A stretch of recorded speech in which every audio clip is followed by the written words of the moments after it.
Act 2, Scene 4. This is very shortly after the previous scene. As you could see, Benvolio and Mercutio. Anytime we have Mercutio, we're going to have good jokes, normally dirty jokes. So here we go. Where the devil should this Romeo be? Came in at home tonight. Well, not to his father's. I spoke with his man. Okay. Where the devil should this Romeo be? I don't know where Romeo is. Came he not home tonight? That's syntax. He didn't come home tonight. Not to his father's. I spoke with his man. His man is like the man that serves him. Romeo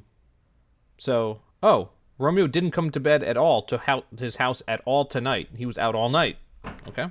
Aye, that same pale, hard-hearted wench, that Rosaline, torments him so that he will sure run mad. Oh, so Mercutio's either saying he's been running mad all night because of Rosaline, or maybe, perhaps he's been with Rosaline. The kinsman to old Capulet hath sent a letter to his father's house. A challenge on my life. Romeo will answer it. Any man that can write me answer a letter. Nay, he will answer the letter's master, how he dares, being dared. Oh. Okay. So, plot update. Tybalt Capulet, he was in the beginning, and he swore revenge against Romeo at the party. He sent a letter to Romeo's dad's house. It's a challenge, like a sword duel. How dare you show up on our turf? And then Mercutio has a cheesy pun when Benvolio says Romeo will answer it, and then Mercutio says any man that can write may answer a letter. So the pun is answer. Answer the challenge, but answer a letter. But okay, more Mercutio. Alas, poor Romeo, he is already dead, stabbed with a white wench's black eye, run through the ear with a love song, the very pin of his heart cleft with a blind bowboy's butt shaft, and is he a man to encounter Tybalt? Yeah, well, doesn't matter. Tybalt can't kill Romeo. Romeo's already dead. He's, his heart cleft is split, cleft with the blind boy's butt shaft. A lot of alliteration there. So that's Cupid. Oh, he's already been shot in the heart and his heart's been split in half. He can't fight Tybalt. He's already dead, but also he can't fight in that condition. Why, what is Tybalt? More than Prince of Cats, I can tell you. Oh, he's the courageous captain of compliments. He fights as you sing prick song, keeps time, distance, and proportion. He rests his minim rests. 1, 2, and the third in your bosom. The very butcher of a silk button, a duellist, a gentleman of the very first house of the first and second cause. Ah, the immortal passado, the punto reverso, the high. Okay. So, who's Tybalt? More than Prince of Cats? That's, I guess, an illusion. There was old, like, fairy tales back then of Tybalt the cat, so he's making fun of him because he has the name of a character in a cartoon. But then he talks about how good he is at fighting. He's the courageous captain of compliments, like sword fighting compliments.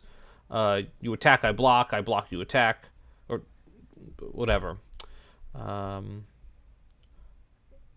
2, and the third in your bosom. He's the very butcher of a silk button. That's how good he is. He can cut the button right off of your shirt. The immortal passado, punto reverso, the high, those are all fighting terms. That's like saying the uppercut and the jab and the roundhouse kick. And then Benvolio. The what? The pox of such antic, lisping, affecting fantasticals, these new tuners of accent. By Jizzle, a very good blade, a very tall man, a very good whore. Why, is not this a lamentable thing, grandsire, that we should be thus afflicted with these strange flies, these fashion-mongers, these pardon-me's, who stand so much on the new form that they cannot sit at ease on the old bench? Oh, they're bones. And then he kind of makes fun of Tybalt. Oh, he's one of these like new up-and-coming young guys. Cares a lot about how he looks and the new sword fighting, that he cares not about the things that have passed. And then Romeo enters, and Mercutio's going to start with some great dirty jokes. Romeo! Here comes Romeo! Without his roe, like a dried herring. Oh, flesh! flesh, how art thou fishified? Now is he for the numbers that Petrarch flowed in. Laura to his lady was a kitchen wench. Mary, she had a better love to be rhymer. Dido a dowdy, Cleopatra a gypsy, Helen and Hero, Hildings and harlots, Thisbe a grey eye or so, but not to the purpose. Signor Romeo, bonjour. There's a French salutation to your French slop. You gave us the counterfeit fairly last night. Okay. So, Romeo, here he is, like a dried herring. O flesh, how art thou fishified? So this is the same joke that Samson and Gregory all the way in the beginning of the play. "'Tis well that thou art not fish, I'll be able to stand." So a part of Romeo's flesh is like a fish. It is floppy. It is worn out. It is no longer erect because it's been used. Yeah, he's talking about that. So I think he's making the joke, oh, you were up all night with Rosalind, because they know he didn't come to bed. They know he's wearing the same clothes he wore yesterday. He probably looks like he hasn't slept. They probably assume he's been up all night. And then a bunch of allusions to famous women in history or mythology and how they're ugly compared to his girl. Dido was a dowdy, Cleopatra was a gypsy. And then he says, you gave us the counterfeit. Now, you could figure that out with just the words you know. Counterfeit, when's the only time you hear counterfeit? Counterfeit money. It's fake money. Oh, you gave us the fake last night. You faked us out last night. People still say that. Good morrow to you both. What counterfeit did I give you? The slip, sir, the slip. Can you not conceive? You gave us the slip. People still say that, like you just disappeared on us. Oh, good, Mercutio. My business was great, and in such a case as mine, a man may strain courtesy. That's as much to say such a case as yours constrains a man to bow in the hams. Bow in the hams, bow over, bend over. Probably something dirty there. Let's see. That was most kindly. A most courteous exposition. Nay, I am the very pink of courtesy. Pink for flower? Right. Why, then is my pump well flowered. Ha, ha, ha, sure wit. Follow me this chest now till thou hast worn out thy pump. That when the single soul of it is worn, the jest may remain after the wearing solely a singular. So yeah, there's some dirtiness in there about the pump. Now, most of what's happening here is banter. It's going back and forth. They're telling jokes to each other, trying to one-up each other with wordplay.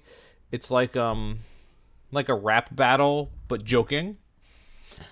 So let's continue. Oh, single soldier, solely singular for the singleness. Oh, come between us, good Benvolio, my wits fail. Swits and spurs, or I'll cry a match! Nay, if our wits run the wild goose chase, I am done. For thou hast more of the wild goose in one of thy wits than I am sure I have in my whole five. Was I with you there for the goose? Wild Goose Chase, you've heard that before. That's like a frivolous journey that doesn't really have a good purpose or ending. It's like a waste of time. Oh, this is like the Wild Goose Chase. Just gonna go back and forth, but you have more of the goose in you. Never with me for anything when thou was not there for the goose. I will bite thee by the ear for that jest. Nay, good goose, bite not. Thy wit is a very bitter sweeting. It is a most sharp sauce. And is it not then well served into a sweet goose? Oh, here's a wit of Cheveril that stretches from an inch narrow to an ell broad. I stretch it out for that word broad, which, added to the goose, proves thee far and wide a broad goose. Why? Is not this better now than groaning for love? Now art thou sociable. Now art thou Romeo. Now art thou what thou art, by art as well as by nature. For this drivelling love is like a great natural that runs lolling up and down to hide his bauble in a hole. Okay, so right here is one of my other pieces of evidence for why Romeo is trash. So they're having a good time, they're making jokes. Why is this not better now than groaning for love? Isn't this better than groaning for love? Now art thou sociable. Now are you sociable. Now you're sociable. So the syntax. Now thou art Romeo. Now you're Romeo. Now art thou what thou art, by art as well as by nature. Now you're this is the natural you. This is the real Romeo. This is the Romeo I'm used to. And what does Mercutio think just happened? Romeo got some. Okay, let's continue. Oh, stop there! Stop there! Thou desirest me to stop in my tale against the hare. Thou wouldst else have made thy tail large. Thou art deceived. I would have made it short, for I was come to the whole depth of my tale, and meant indeed to occupy the argument no longer. Another dirty joke. Okay, and then you could see, entered the nurse and her man, Peter. Her man, her sidekick, this person that serves her. Peter is just a low-ranking Capulet. And then some more dirty and mean jokes before the plot moves. It's goodly gear. A sail. Two, a shirt and a smock. Peter? So when they say, a sail, hey, look at this giant lady wearing all this white. It's blowing in the wind. She's as big as a sail. Like, that's how big she looks. My fan, Peter. Good Peter to hide her face, for her fan's the fairer face. Did you pick up on that joke? That's one of my favorite jokes in the whole play. My fan, Peter. Peter, give me my fan. You know, it's hot in Italy. They need to fan themselves. And then Mercutio says, good Peter, to hide her face, for her fan's the fairer face. She's prettier when she puts the fan in front of her face. Yeah, that's hilarious. And mean, but let's continue. Ye good morrow, gentlemen. God ye good den, fair gentlewoman. Is it good den? 'Tis no less, I tell you, for the bawdy hand of the dial is now upon the prick of noon. One of my colleagues, that's his favorite dirty joke in the play. 'Tis no less, I tell you, the bawdy hand of the dial is now upon the prick of noon. So bawdy means sexual. The hand of the dial, like a clock, you know, the hands on the face of the clock, is now upon the prick of noon. So first of all, prick is a slang word for the male reproductive organ, but noon, when the dial on the clock is at noon, where is it? It's pointing straight up. So, the joke is perhaps you're a prostitute and someone here, one of us here, maybe Romeo, is his male reproductive organ is pointing towards noon, straight up. Yeah, that's the joke. Out upon you, what a man are you? One gentlewoman that God hath made for himself to mar. By my troth, it is well said. For himself to mar, quotha. Gentlemen, can any of you tell me where I may find the young Romeo? I can tell you, but young Romeo will be older when you have found him than he was when you sought him. I am the youngest of that name, for fault of a worse. And that's a really bad joke. Do you know where young Romeo is? Yes, I can tell you, but young Romeo will be older when you found him, because time has passed. Yeah, that's an awful joke. And now, some of my favorite dirty jokes in the whole play, and I'll let this play until Mercutio leaves, and then I'll talk about it, then we'll continue with the plot. You say well. Yea, is the worst. Well, very well took, a faith. Wisely. If you be he, sir, I desire some confidence with you. She will indict him to some supper. Aboard! So, What hast thou found? no hare, sir, unless a hare, sir, in a Lenten pie, that is something stale and whore ere it be spent, eh? An old hare whore and an old hare whore is very good meat in Lenta, but a hare that is whore is too much for a score. When it whores ere it be spent. Romeo, will you come to your father's? Will to dinner thither? I will follow you. Farewell, ancient lady. Farewell, lady. Okay, so a whole bunch here. So when she says, I desire some confidence with you, she actually says the wrong word because she's trying to up her fanciness. She means to say conference. I desire some conference with you to talk. She will indict him to some supper. Oh, she's asking him to dinner. And then they say, abad. They mean a prostitute.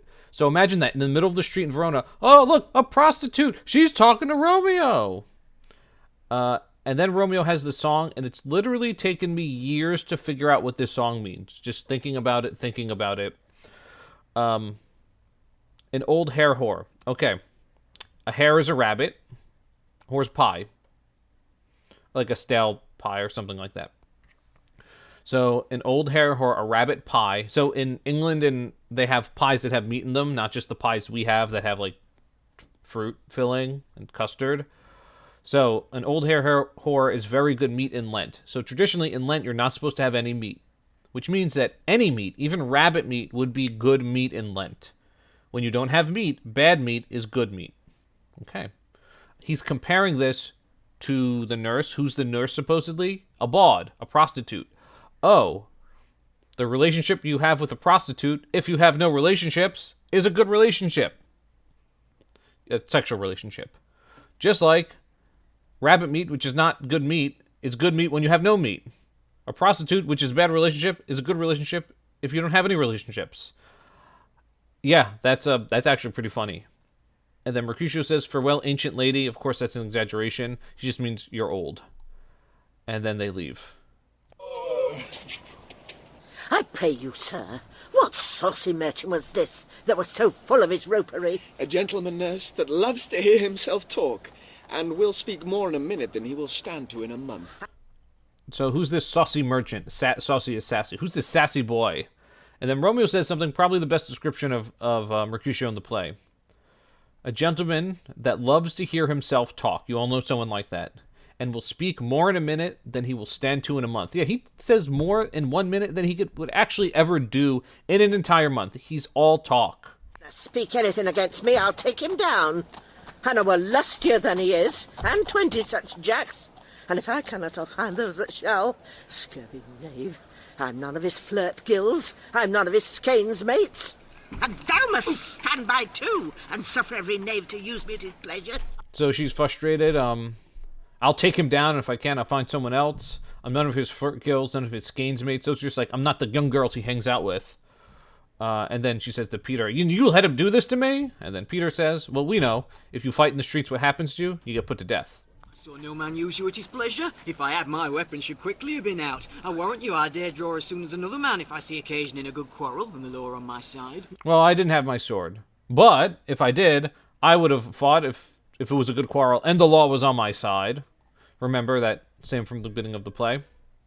Oh, God, I'm so vexed at every part about me quivers. Scurvy knave. Vex is just, I'm frustrated, anxious, something like that from Mercutio. He riled her up. And now finally we can move on with the plot. Pray you, sir, a word. And as I told you, my young lady bid me inquire you out. What she bid me say, I will keep to myself. But first, let me tell ye, if ye should lead her into a fool's paradise, as they say, it were a very gross kind of behaviour, as they say. For the gentlewoman is young, and therefore, if you should deal double with her, truly, it were an ill thing to be offered to any gentlewoman, and very weak dealing. Okay, very good. The nurse actually makes a ton of sense here.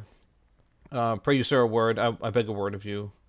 My young lady bid me inquire you out. Juliet told me to find you. What she bid me say, I will keep to myself. Well, I'm not going to tell you, at least yet, what she said. But first let me tell you, and then she's going to go into kind of her own requirements. If you should lead her into a fool's paradise, so you lead her into paradise, happiness, by fooling her, it would be a gross kind of behavior. That's completely correct. You hear that, boys? The gentlewoman is young, and therefore, if you should deal double with her, people still say that double cross to deal double with someone, if you were to fly to her, truly it were an ill thing to be offered to any gentlewoman in a weak dealing. It would be gross, and it would be very weak of you to trick her. Nurse, commend me to thy lady and mistress. I protest unto thee. Good heart and faith. I will tell her as much, Lord. Lord, she'll be a joyful woman. What wilt thou tell her, nurse? Thou dost not mark me. That's fairly funny. Roman's like, well, commend me to thy mistress, your lady. And then before he even finishes, she jumps him, oh, I'll tell her. Then Roman's like, wait, what will thou tell her? What will you tell her? Thou dost not mark me. Mark is listen to or pay attention to. You don't even pay attention to me. So how are you going to tell her anything? Well, tell her, sir, that you do protest, which, as I take it, is a gentlemanlike offer. Bid her devise some means to come to Shrift this afternoon, and there she shall at Friar Lawrence' cell be shrived and married. Here is for thy pains. Oh, no, truly. Okay. Not a penny. Go to... So Romeo now is setting up the plans. Bid her devises come up with. Bid her to come up with some means to come to Shrift this afternoon. So I need to talk about Shrift. So Shrift means confession. So if you grew up in a Catholic church, you know what this is. So confession is when you're supposed to sit down with a priest one-on-one in privacy, either and sometimes there's a screen between you, and you tell the priest all of the sins that you've committed since your last confession. And in the Catholic faith, at least traditionally, only the priest can absolve you of sins, get rid of the sins on your soul. So you tell the priest all the bad stuff you did, then he tells you something you need to do to atone for it, to make up for it. So it always winds up being something like this. I cheated at Monopoly. I hit my brother. You always tell him like the not terrible things that you did, because it's just an awkward conversation. Then he's always like, okay, well, say 3 Hail Marys. Yeah, that's confession. So something you do in private. So this afternoon, have her come to confession. But you might say, why is Juliet free in the middle of the day to just go to confession, go to a church? Well, these are rich people. They have a lot of free time. Okay, there she should come to Friar Lawrence's cell, like his room, his area, and be shrived and married. Here's for thy pains. Okay, so we're going to have it this afternoon. She's going to come to church. We'll be shrived and married. I say you shall. This afternoon, sir. Well, she shall be there. And stay, good nurse, behind the abbey wall. Within this hour my man shall be with thee, and bring thee cords made like a tackled stair, which to the high top gallant of my joy must be my convoy in this secret night. Farewell, be trusty, and I'll quit thy pains. Farewell, commend me to thy mistress. Okay, again, Romeo is setting up plans. All right, behind the abbey wall, the abbey's like part of a church.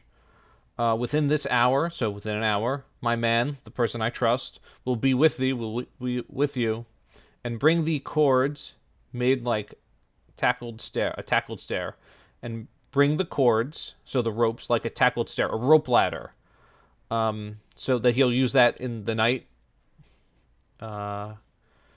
Commend me to thy mistress. Yeah. Oh, God in heaven bless thee. Hark you, sir. Hark you, sir. There's a syntax. Oh, like, good. What sayest thou, my dear nurse? What sayest thou is again another syntax. What say you, my dear nurse?